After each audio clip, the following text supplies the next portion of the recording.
The Flying Saucer Review is the main journal in Britain which collects all the data about all the strange things. For instance, figures like this, humanoid figures. This one, I think, reported from Finland. Extraordinary details of saucers coming down, people being affected by rays. The magazine is full of teleportation, stories of cars being moved from one place to another. Now, Charles Bowen is the editor of this. You've spent years collecting all this data. What's it all about? I'd like to know what it's all about.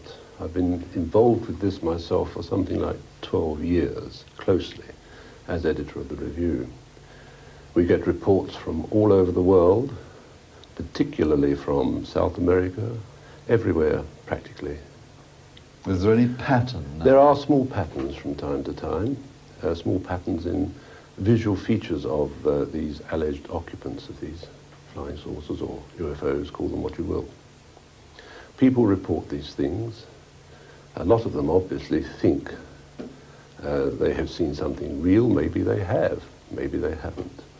The fact remains that it is largely a nocturnal phenomenon, and people who often report them are people who are out working at night.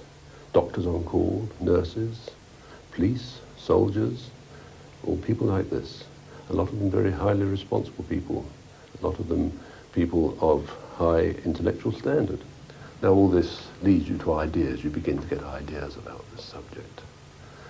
And ideas are, what are they doing? What is going on? We haven't a clue what is going on. But what we do know is that the people are very honest, usually, who describe these things. Very seldom do we come across deliberate hoaxes. I mean, there's no point in it because they begin to look ridiculous the moment they start speaking about these things. And we suspect that the UFOs, which bring them, are controlled. Whether or not these creatures that are seen are the control of the UFOs, or whether they are merely projections from them, is another matter. The way they behave, the way they sort of float over the surface of a muddy field, and all this seems to suggest that they may be projections which are from the object into the minds of the beholders. This is one possibility. Then what is going on? We don't know. Are they some sort of attempt to control human beings? Do they select simple people for this purpose? Select them and work on them. The idea of control is not something new in the world of the human beings. I mean, ancient religions have all sought to suggest that there is control from their deity. Jehovah and the Israelites, Allah, other people, control their people.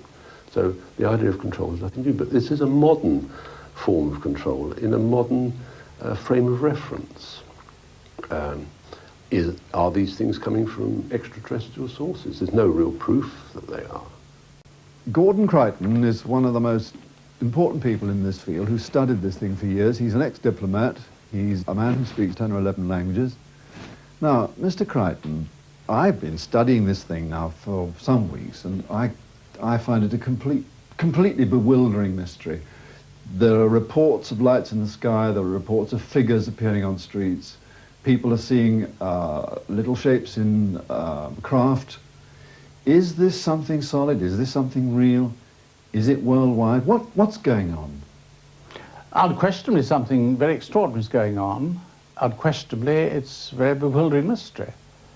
And we're glad to see that more and more very intelligent people are bringing their minds to bear on these questions.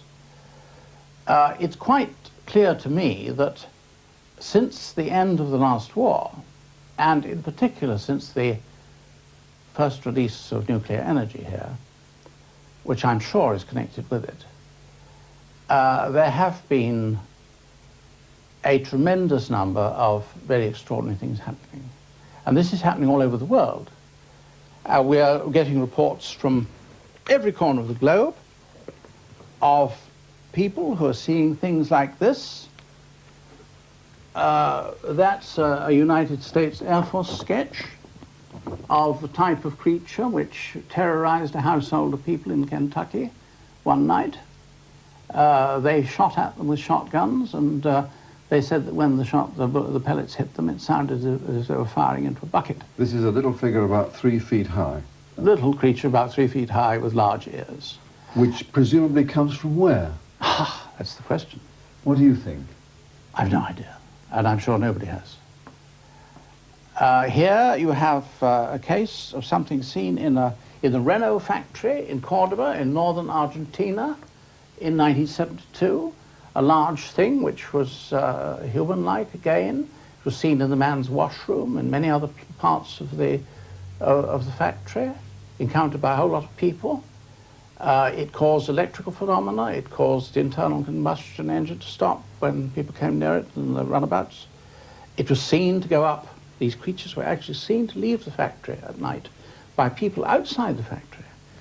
These creatures were seen to go up to be drawn up into mysterious craft. Now, in the early years, and I say that, when I say the early years, for me that means nearly 30 years ago, because I saw one of these things in China in 1941, when I was in the embassy there. I naturally didn't say there goes a flying saucer, because the term hadn't been coined then. But I did think I'd seen something very extraordinary. And I never forgot what I'd seen. And some years later, I was in America, and I began to see the reports in the press, heavily censored reports, some of them, of things, yes, because they're military reports, of things that were seen over the Western Front. And my files began then, and this house is bulging now with files. We have a lot of evidence of people being maltreated. We have a lot of evidence of cases of people who've been killed, who've been burnt badly by radiation, by unknown forms of rays. People who've been carried off and have certainly not come back again. None of this looks to me like the behavior of benevolent beings. And therefore it's not surprising that you've mentioned the attitude of governments. It's not surprising the governments aren't saying anything about it. And I don't want to go on record as being critical of the governments for their view. I think it's a very serious matter. I think it is not one that one can bring to the attention of everybody. In other words, you're telling me there's a deliberate plan to keep this away from I'm sure, and I think very wisely. Because if many people knew what I know about it, from my study of it over many years, they might be very alarmed. We have many cases on record of cattle being taken. I'm glad to think that some of them like beef. There might be other forms of protein that they might be after, which would be rather more alarming. We have many cases on record where they've been seen taking rocks, stones, vegetation, plants, exactly the things that we would do and have done on the moon already, and would do on any other planet we landed on when exploring. These do look like extraterrestrial explorers. And with intent, with people intentionally fishing around, nosing around, with a purpose. We also have many alarming cases, alarming because we don't know the implications of them, of blood being taken from people, and also semen, and also ova from women. There's at least one good case of sexual intercourse, and I would think several, which would stand up to scrutiny. One was a farmer in the hinterland of Minas Gerais state, several hundred kilometers inland from Rio de Janeiro. He was working the equipment on his farm. They had one tractor, and his family used this in rotation. They kept this capital equipment working throughout the day, 24 hours. One would be working, the other one sleeping. His turn was at night, and he was ploughing his field with his lights on at night. Now, he'd seen one of these objects come down on the 14th of October, 1957. And he was puzzled by this thing, and he went to see what it was, and every time he went after it, this thing went off to a different part of the field, and then it disappeared. The next night, October the 15th, he went out alone and was ploughing when this thing came down again, and this time it came right close up to his tractor. He decided to jump out of the cab and run for it. But says that he was overtaken while he was running by 4 smaller figures than he, and he's not a big man. who dragged him struggling into the craft, up a gangway into the craft. Now this is his story, remember. He says that he was stripped while he was in there and given a medical. They took samples of blood from him and washed him over with some unguent, and then took him into a separate cabin where a gas was pumped into the cabin, and he was violently sick. And then after this, he was sitting there and began to feel better. He'd been terribly alarmed, of course, and he was now feeling better. And then, strangely, a door, he said, opened. He couldn't see how it could have opened because he didn't know there was a door there. And a person came through, and it was a female. And this one was completely naked, according to his testimony. And, well, eventually he had felt so relaxed that the inevitable took place at her urging, apparently.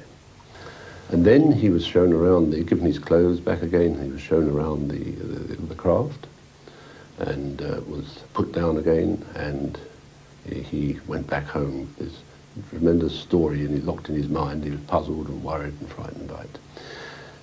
He began to come out in spots, and later, at his own expense, he knew that there had been some stories of this sort of thing floating around in Brazilian magazines, in Cruzeiro magazines like this, and he found his way to the offices of O Cruzeiro and saw one of the editorial staff, João Martins, who took him to see Dr. Lavo Fontes, medical doctor, and they took a disposition from this man, a testimony, and gave him a medical examination. And he was discovered to have a mild degree of radiation sickness. Now, how a man had picked up radiation sickness in the heart of the Brazilian hinterland, ploughing a field, goodness alone knows, living a simple agrarian life, very simple agrarian life, goodness alone knows. Now, you have to bear in mind that these people who have these experiences are not readers of Flying Saucer Review. They're not members of Flying Saucer spotting clubs. They're ordinary people. And they're very often, if it's South America, there may be illiterate peasants on the slopes of the Andes. And yet, all over the world, people are having experiences which fall into a recognizable slot.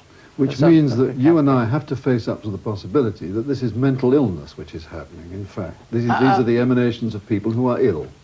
It would be a very nice theory. And if it were that, then I think the medical profession have wasted a lot of time in not getting onto it. But we have a lot of doctors who are interested in the subject, and I don't know any of them who believe that it is mental illness. We do admit that there are cases of people who are very seriously disturbed after having the experience, but not before.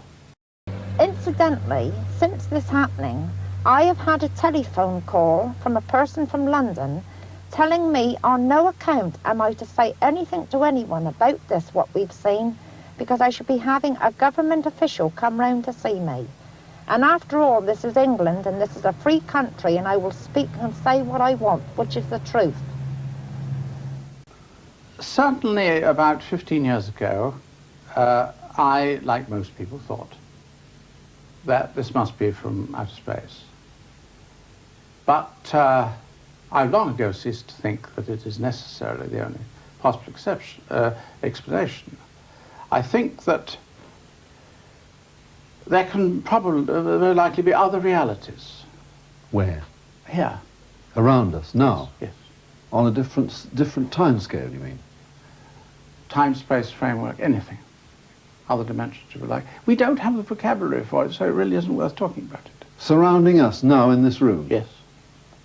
I might be sticking my finger through many worlds when I do this. Eastern religions have always said that this is so. So that I do not think that we see the whole of reality. I think we have a very limited view of reality. This is the big problem for man, really, in exploring this thing and following up to know where they come from. Now, I wanted to show you some of these early terms which interest me. Now, let's take an early language like Sanskrit. Now, you find in the classical writings of India, in Sanskrit, in the Mahabharata and the Ramayana, you'll find references to a machine or a vehicle described as a vimana. There it is in Sanskrit, vimana. And you see what it's called. It's called a celestial chariot of the gods or an aerial car. But now you take modern Hindi language, which is the descendant of Sanskrit. This isn't actually English Hindi, so I haven't got an English Hindi. This is Russian Hindi. And I look up samolyot in Russian, which is the word for an aeroplane. And what do I find? Vimana. So there it is. Now here I have the New English Bible. And again, there are very interesting words which occur in Hebrew. There is, first of all, Ezekiel's famous experience, because Ezekiel saw something, and he was afterwards taken aloft. It's described as galgal, a wheel. And, of course, you have... One objection to this that I've read is that Ezekiel saw a vision and not a thing. Well, I can only tell you that a man in America, I forget his name at the moment, but he is a space scientist, has just written a very convincing book about it. And he fully, it's out in paperback in this country. And is it Blumrich? I think his name is Blumrich. He fully accepts the thesis that this is an attempt by a member of a non-technological society to describe what we would call some kind of machine. A Yugoslav artist has illustrated this theme of celestial chariots, interpreting biblical events in a new light. These pictures, in this case Jacob's ladder, were used in a book by a member of the House of Lords who spent many years studying and writing about possible explanations of UFO phenomena, the Earl of Clancarty. Then, of course, you see this one here is of Moses coming down in a UFO on Mount Sinai.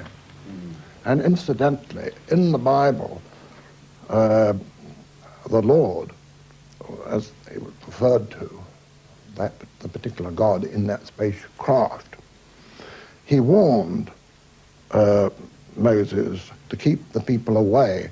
Now this is interesting because there have been many, many cases of UFOs in modern times coming down, and some people have got burnt from radiation and from getting too near to the craft. And this was obviously a particularly powerful one that came down on Mount Sinai. And then there's Elisha, the ascension of Elijah. Yes. Bible is absolutely jam-packed with UFO incidents if you read it in that light. And the transfiguration of Christ. Yes. Also in the Bible you've got descriptions of cloud UFOs, taken up in the clouds. Then there's the three Marys at the tomb. Yes. Because two figures were seen. Oh, you mean the figures in white? Yes. I think they must have been ufonauts, space people, those figures in white, because they more or less indicated that that Jesus had risen and gone up, and he'd come back in the same way, it said. And the ascension itself. The ascension of Christ, the picture there, it shows him ascending in a spacecraft. Yes, that's how he went. That is how he went back, in the same way as he came, probably. And when you come to think of it, there was nothing really very sacrilege about that. It's just showing that those kind of things are possible, you see. Another idea as to where some of the UFOs, not necessarily all of them, but a considerable number of them may emanate, and that is from inside the Earth. From inside the Earth? Inside the Earth. Now, in my book, this book here, Secret of the Ages, I give some evidence for the concept of a hollow Earth. I quoted Nansen's, the famous explorer, Norwegian explorer, who made an attempt to reach what was called the North Pole in, I think it was 1895. And At first, of course, it started getting cold the further north he went. And then he found, to his surprise, it began to get warmer. He also, the further north he went, then he was very surprised to find traces of warm-blooded animals in the Arctic Circle at that time. And then, eventually, he reached a warm sea, which had quite a depth to it. And by this time, they'd lost their way, you see. They couldn't understand why it was. In fact, they seemed to be going down. If you see what I'm getting at. Well, look, just take a look at these pictures showing the whole, you'll see here, the North Pole. Satellite pictures. This is a satellite picture taken in 68. Yeah. This would be what, 300 or 400 miles wide, at least, wouldn't it? Something like that, yes.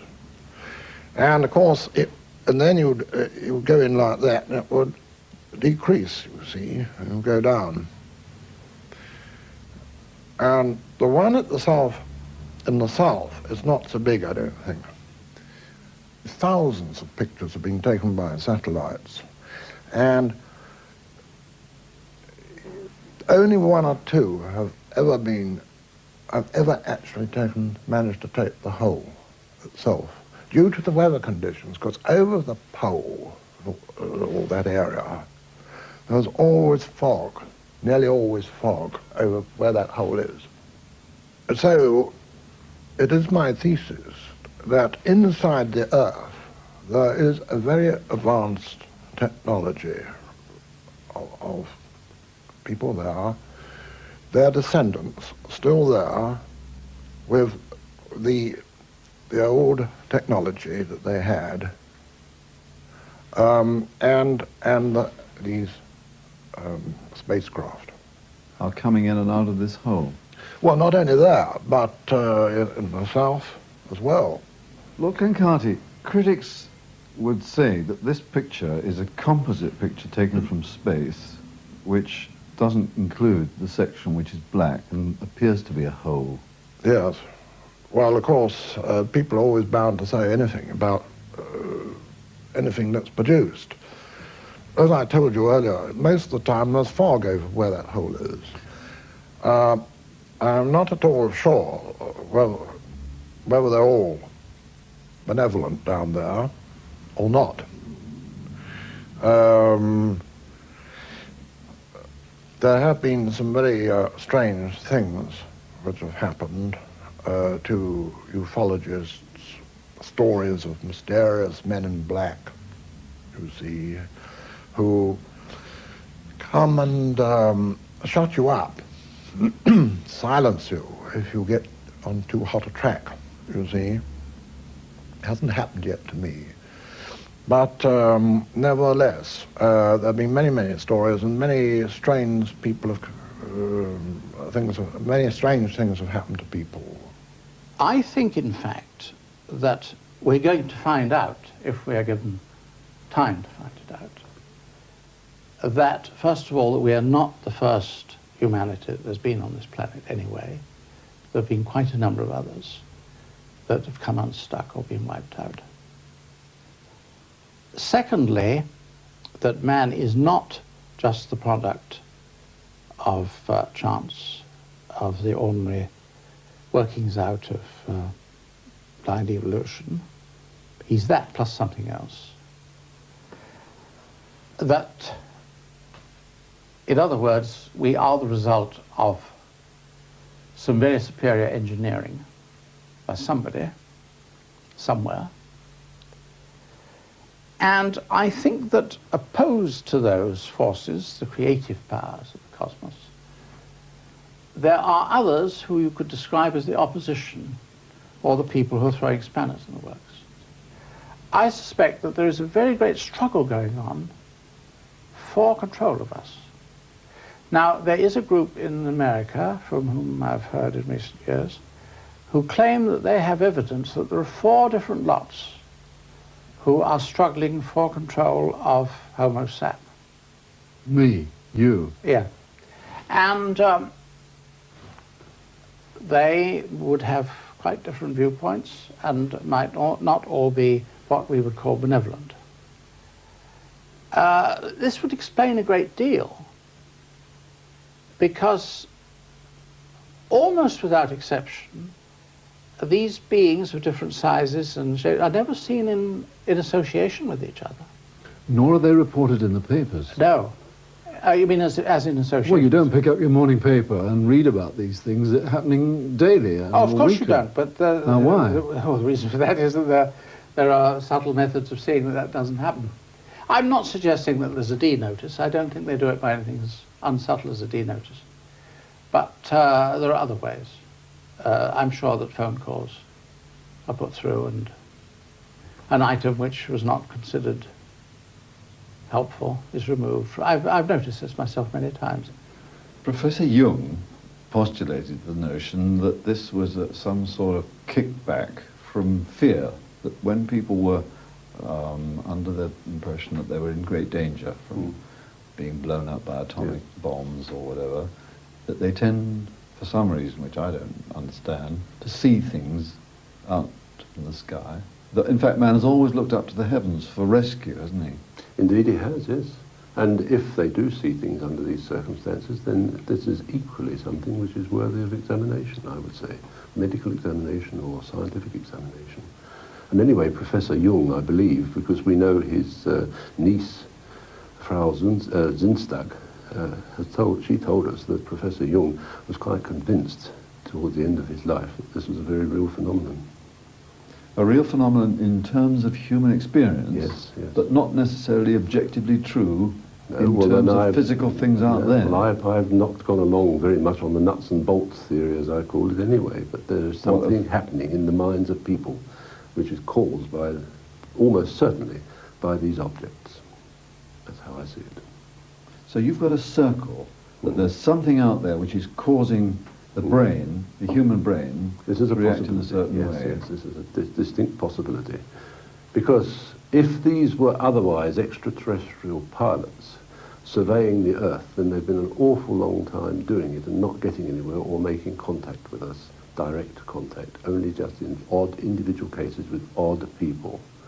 There's certainly not a planned invasion or anything like this. It doesn't appear like this at all.